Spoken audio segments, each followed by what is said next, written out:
Viewers, मैं मुश्ताक करल और इस वक्त मैं ताज़ा तरीन एक नोटिफिकेशन के साथ हाज़िर हूँ। यूनिवर्सिटी ऑफ सरगोदा की तरफ से जारी शुदा नोटिफिकेशन के मुताबिक कल एमए के होने वाले जो पेपर्स हैं, ख़ासतौर पर इस्लामियात और पॉलिटिकल साइंस के, वो मुलतवी हो गए हैं। अब ये पेपर 23 नवंबर को होंगे। कल 9 नवंबर की छुट्टी की वजह से जो आज गवर्नमेंट की तरफ से अनाउंस हुई है, कल का होने वाला जो पेपर है वो मुलतवी कर दिया गया है।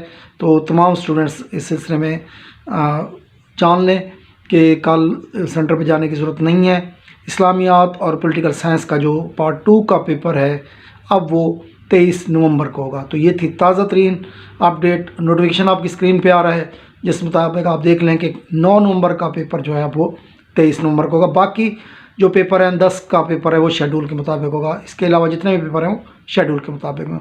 अपना और दोस्तों का बहुत ख्याल रखें। अस्सलाम।